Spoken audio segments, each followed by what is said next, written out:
उल्हास प्रभात news चॅनलमध्ये आपले स्वागत।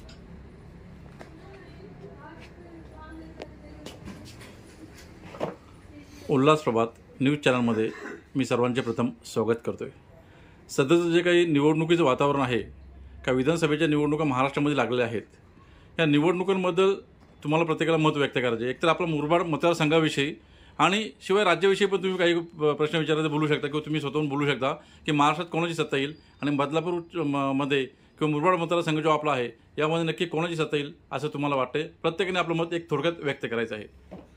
खडकवान साहेब, मुरबाड मतदारसंघामध्ये BJPची सत्ता येईल आणि आमदार किसन कथोरे हे ॲक्च्युली खरोखर कामाचे आहेत, अभ्यासू आहेत आणि विकासाचं काम त्यांनी आज 20 वर्षामध्ये भरपूर काय केलं। चौथा टर्म, आता 5वा टर्म आहे त्यांचा कामाच्या बद्दल आणि त्यांना सांगायला लागत नाही कुठलं काम करा आणि त्यांच्याकडे कुठल्याही माणसाचे हे नाही आहे।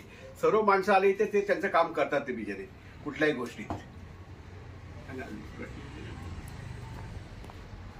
आपलं काय मत आहे, सध्या कोणाची सत्ता लागेल किंवा ही मुरबाडची जी सीट आहे ही नक्की कोण जिंकू शकत? मुरबाडची सीट तशी आता कोण जिंकेल हे खात्रीलायक सांगता येणार नाही, कारण आमदार 20 वर्ष बदलापूरमध्ये काय विकास केलाय व आमदारांनी स्वतः ओळखावा। कारण एक ट्रेन सोडली जाण्या येण्यासाठी लोकांना, तर दुसरा प्रवास आहे का लोकांकडे जाण्यासाठी? कुठला पर्याय उभा केला का? या 20 वर्षामध्ये का पर्याय उभा नाही राहिला? लोकांना आताही ट्रेनवरती अवलंबून राहावं लागते। बदलापूरमध्ये जाणारा हा सर्वसामान्य लोक आहे, सर्वसामान्य जनता ही बदलापूरमधली आहे, त्यांच्याकडे गाड्या नाही आहेत, ते ट्रेनमधूनच प्रवास करतात। आज ट्रेनची फ्रिक्वेन्सी नाही आहे, ट्रेन जर बंद झाल्या तर समांतर पर्याय व्यवस्था नाही आहे। त्या पर्याय व्यवस्थेवरती राज्य सरकारने, म्हणजे एक आपले प्रतिनिधी म्हणून आज 20 वर्ष आमदार होते, त्यांनी का लक्ष दिलं नाही? त्याच्यानंतर एक रोडच आता ते हे करतात की रोडच आम्ही बनवले, हे बनवलं, ते सगळं सांगतात विकास मुद्दे। तर ते रोड लोकांना गरजेचे आहेत, पण त्या रोडवरून ट्रान्सपोर्ट पण व्हायला पाहिजे, ती होत नाहीये ट्रान्सपोर्ट। आज बदलापूरमध्ये जेवढं पाहिजे तेवढं ट्रान्सपोर्ट झालेलं नाहीये। बदलापूरकर जनता आजही रोज सकाळी 8-10ची ट्रेन असेल, त्यात मरमर चढायचं आणि त्या ट्रेन बंद झाली तर घरी यायचं, हेच चालू आहे। की महाराष्ट्रामध्ये अशी सत्ता लागू झाली पाहिजे की एकच आमदार 4 वर्ष का, दुसऱ्याला पण संधी मिळाली पाहिजे। 2 टर्म जसं अमेरिकेमध्ये आहे, 10 वर्ष झाल्यानंतर तो उभा नाही राहू शकत, असा महाराष्ट्रामध्ये पण कायदा आला पाहिजे की 2 वेळा आमदार जिंकून आल्यानंतर त्याची आमदारकी तिथे स्टॉप झाली पाहिजे, त्या जागी दुसरा कोणतरी निवडून यायला पाहिजे। हे कुठेतरी महाराष्ट्रात पण लागू व्हायला। आपल्याकडे विरोधी पक्ष स्ट्रॉंग नाही आहे, विरोधी पक्ष स्ट्रॉंग झाला पाहिजे। तो कुठेतरी विरोधी पक्ष कमजोर असल्यामुळे आज महाराष्ट्रामध्ये कुठेतरी महाराष्ट्र मागे पडतोय आणि सत्ता कोणाची हो, पण सामान्य जनतेकडे लक्ष दिलं पाहिजे। ते 1500 15,000 कमवू दे, पण त्यांना कामाच्या संधी उपलब्ध झाल्या पाहिजे आणि त्या होणे फार गरजेचं आहे। आपलं काय मत आहे?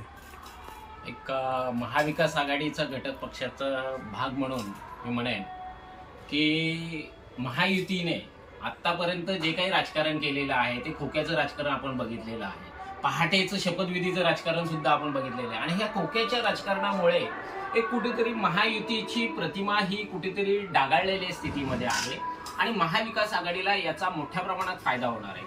एक महत्वाचं म्हणजे उद्धव सेनेचं चिन्ह सुद्धा महायुतीने पळवून नेलं, राष्ट्रवादीचं चिन्ह सुद्धा महायुतीने पळवून नेलं। अशा पद्धतीचं चिन्ह सुद्धा पळवून नेण्याचे प्रकार या महायुतीच्या माध्यमातून झाले आणि एक कुठेतरी रोष जनतेच्या मनामध्ये निर्माण झालेला आहे आणि या रोषाचाच परिणाम म्हणून महाविकास आघाडीची महाराष्ट्रामध्ये सत्ता येईल आणि त्याचाच एक परिणाम म्हणून मुरबाड विधानसभेमध्ये सुद्धा महाविकास आघाडीचाच उमेदवार विजयी होईल, हे आम्हाला प्रचारामध्ये दिसून येत आहे। सगळ्यात पहिले मी डॉक्टर अतुल अनिल निर्बगार, खडकवान साहेब, नरसाळे साहेब आणि आम आदमी पार्टीचे ॲडव्होकेट नितीन देशमुख यांचे आभार मानतो की त्यांनी प्रत्येकाने आपापली बाजू मांडली। एक नागरिक म्हणून, बदलापूरचा स्थानिक नागरिक म्हणून मला जे वाटतं ते मी तुमच्यासमोर व्यक्त करतो की आम्ही आता आपणचं कार्य बऱ्याच वर्षापासून बघतोय।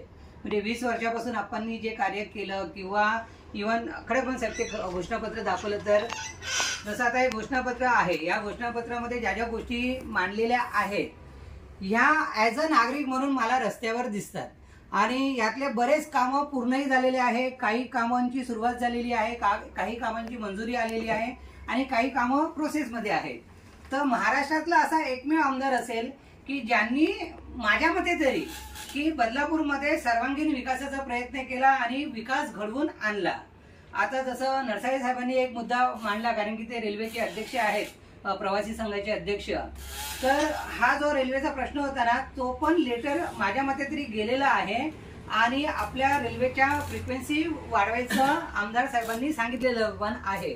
आणि ते ह्याच्यात म्हणजे बऱ्याच सोसायटीमध्ये जेव्हा हा विषय आलेला की आज बदलापूरमध्ये मुंबईचे लोक फारच स्थलांतरित झालेले आहेत, प्रवाशांवर रेल्वे लोकलवर ट्रेनवर त्याचा लोड वाढलेला आहे, त्यासाठी पण पुढची पाऊल उचलणार आहेत, त्याचा मार्ग काढणार आहेत. आणि आपले जे रस्ते होते आता मुंबईला आपण इथून वाशीला 20 मिनिटात पोहोचू आणि मुंबईला 40 मिनिटात 45 मिनिटही लागणार नाही असं आपण त्यांच्या सभेमध्ये वारंवार सांगितलेलं आहे. तर 8 पदरी 6 पदरी असे मोठमोठे रस्तेही भेटत आहेत. तर म्हणजे विकासाची कामं आहेत. रोजगार म्हणाल तर हा राज्याचाच नाही तर केंद्राचा विषय आहे की रोजगार उपलब्ध व्हायलाच पाहिजे. आणि आपणकडनं अशीच म्हणजे म्हणजे आमच्या मते तरी की आपणची सीट 100% येईल असं माझं तरी मत आहे. आणि आपण निवडून आले आणि आपण सुदैवाने किंवा आमच्या सगळ्या असे काही समर्थक आहे की आपण जर मंत्रीपद भेटलं तर अजून बदलापूरचा फार मोठा विकास मुंबई कायापलट अजून कायापलट होईल. आज जे आपण आपल्या सगळ्यांच्या सदनिका आहेत किंवा आपल्या सगळ्यांचे शॉप आहेत यांचे भाव पण दुपटीने वाढतील असा विकासाचं सगळं प्लॅनिंग आहे असं माझं मत मांडतो मी. खडकबांध साहेब, तुमचं यावर काय मत आहे?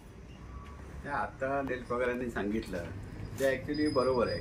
कारण आता बघा काय पालट होणार आहे आणि ही सीट शुअर आहे त्यांची इथे.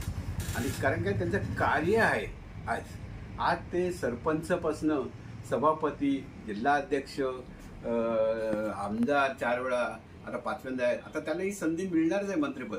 पण त्या मंत्रिपदापेक्षा आत्ता जे काम करतात ते मंत्रिपद पक्षापेक्षा ह्याच्यापेक्षाही भारी आहे आत्ता त्यांच्याकडे काम. कारण काय त्यांना सांगायला लागत नाही कुठलं काम करायचंय. आपण सांगितलं आपण हे काम करायचे तर आपण तळमळीने काम करतात ते, असं कोणाचा विचार नाही करत ते. पण पुढे मागे 100 काम एखाद्या 10 होत नाहीत, पण 100 90% कामं नक्कीच होतात, हे एवढी 100%. तर आता बघतो आपण लोक त्यांच्या मग काय आहेत, कारण सुविधा आहे झालेल्या तिथे. सर्व पाण्याचे प्रश्न सोडवले त्यांनी. आता नळ लाईटचे आहेत, लाईटचे सांगितले टाटाची लाईट 2-3 महिन्यात येणार आहे आपल्याकडे. त्याच्यात पाण्याचं MIDCचं पाणी आपल्याला हे करतायत. कारण लोकवस्ती वाढली. आज समजा 3-4 लाख होते, त्याच्या आता 5-6 लाख झाले, त्याच्यात डिव्हिजन वाढणारच ते. त्याचा प्रोसिजर त्यांनी पुढे अभ्यास ठेवलेला आहे. असा अभ्यासी व्यक्ती ही 5 वर्षासाठी 10 वर्षासाठी कायमस्वरूपी करून ठेवलेली आहे त्यांनी. यालाच बदलतो अभ्यास करा. अगदी आता प्रत्येकाने थोडक्यात मत मांडायचे आहे की नक्की मुरबाड जो मतदारसंघ आहे आता, या मुरबाड मतदारसंघात टोटल 9 उमेदवार निवडणुकाच्या रिंगणात आहेत. या 9 उमेदवारांपैकी नक्की सीट कोणाची लागणार आहे, एक थोडक्यात सगळ्यांनी मत व्यक्त करायचे की ही सीट लागू शकते. तशी बघायला गेल्यानंतर प्रचार कोणाचा लागेल ह्यावेळी शक्यता कमीच वाटते. त्यामुळे कारण जर बघायला गेलं तर किशन कथोरेंचाही प्रचार जोरात चालू आहे, गोटीराम पवारांचे सुपुत्र सुभाष पवार यांचाही प्रचार जोरात चालू आहे, त्याच्यानंतर शैलेश वडनेरे अपक्ष यांचाही प्रचार जोरात चालू आहे. कारण आम्ही काही विश्लेषक नाही आहोत, पण लोकांच्या ज्या ट्रेनमधल्या चर्चा किंवा इतर चर्चा आम्ही ऐकतोय त्याच्यावरून सध्या तरी पारडं असं सगळ्यांचं सण समान वाटतंय. त्यामुळे कोण जिंकून येईल हे आम्ही आता खात्रीशीर सांगू शकत नाही. तुम्हाला काय वाटतं कोण जिंकून येईल? नाही, जिंकून येणार पण कमी येणार निश्चितच BJP. ही सीट कारण कामाच्या त्यांचं विकासाचं काम आहे. ॲक्च्युली लोकांनी ते आता युवक पिढीने पण बघितलं. आज कथोरेच्या मागे कसं युवक पिढी पण त्यांच्या मागे आहे, ऑलरेडी आत्ता आहे त्यांच्या मागे. सीट कोणाची लागेल आता नक्की? कथोरे साहेब BJPची. काही वेळापूर्वीच नेरपगारजी पण बोलले आणि खडकबांध काका पण बोलले की भारतीय जनता पार्टीची सत्ता येईल, कायापलट होईल. परंतु हे कायापलट हा नक्की कसा होईल, तर कायापलट हा आमचा महाविकास आघाडीचा उमेदवार जिंकून येईल आणि महाविकास आघाडीची सत्ताही महाराष्ट्रामध्ये येईल, असं कायापलट होईल. त्यामुळे भारतीय जनता पार्टीचे आमदार चुकून जरी निवडून आले तरी ते मंत्री होणं शक्य नाही, कारण महाविकास आघाडीचीच सत्ता येणार आहे. आणि त्यांनी विकास जो केलाय असं आपण म्हणतात, तो 1000 कोटीचा जो विकास केलेला आहे असं म्हणताय, तर तो कागदावर दिसतोय. प्रत्यक्षात जर विकास झालेला असता तर पाण्याच्या सुविधा असत्या, प्रत्यक्ष जर विकास झाला असता तर लाईटच्या सुविधा असत्या, प्रत्यक्ष जर विकास झाला असता तर रस्त्यांना खड्डे असणारा मुरबाड विधानसभा क्षेत्र दिसला नसता.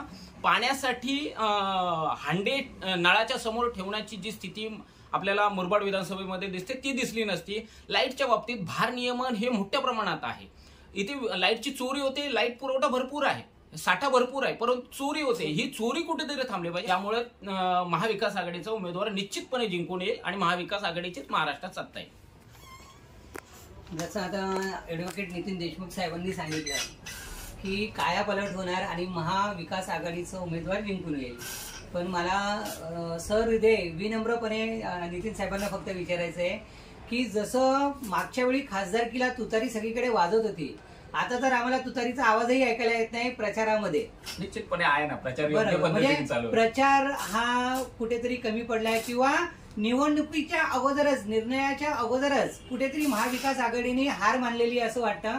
कारण की बीजेपीचा जो प्रचार किंवा कथोरे साहेबांना असं तर प्रचाराचीही गरज नाही, कारण की त्यांचे कामच बोलतात.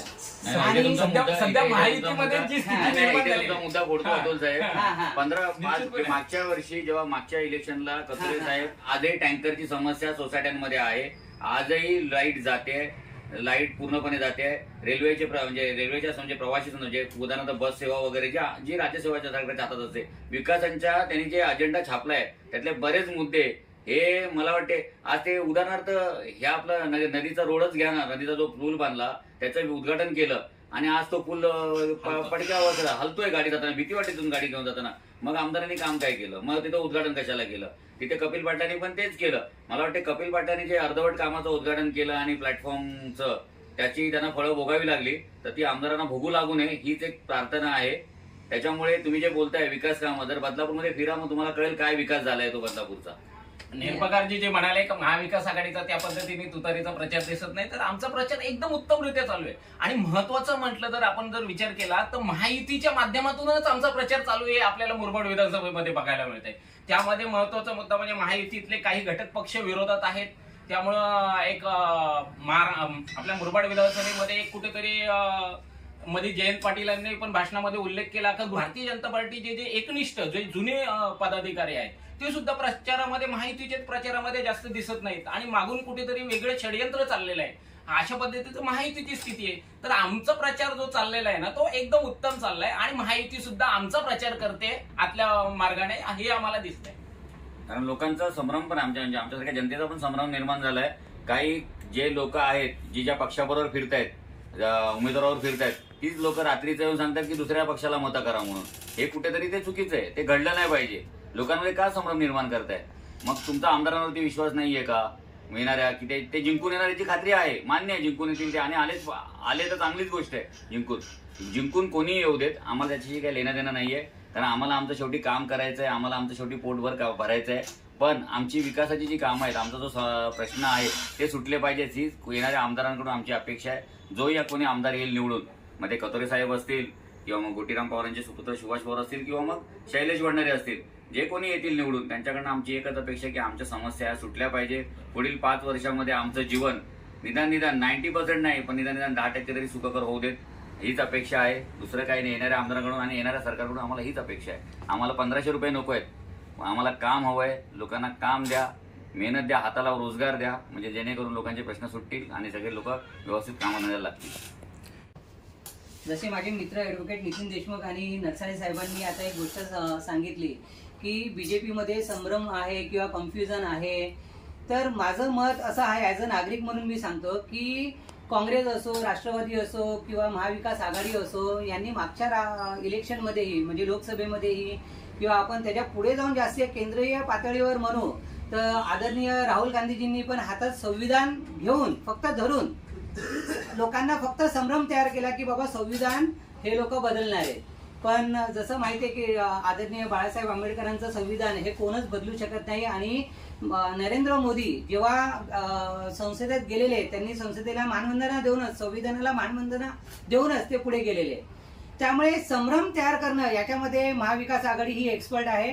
पण आताची जनता एवढी सुज्ञ आहे की ती अशा कुठल्याही अफवांना बळी पडणार नाही.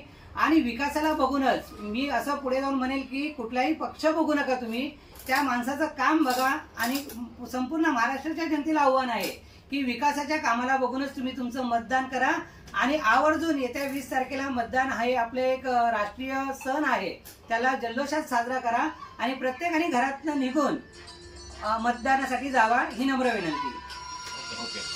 सर्वांनी आपण या ठिकाणी येऊन जी आपली मुलाखत दिलीत त्याबद्दल उल्हास प्रभात न्यूज चॅनलतर्फे आपले सर्वांचे मनपूर्वक स्वागत. धन्यवाद. उल्हास प्रभात न्यूज चॅनल व न्यूजपेपरमध्ये जाहिरात व बातमी देण्यासाठी संपर्क साधा. Mobile number 92 70 17 54 13.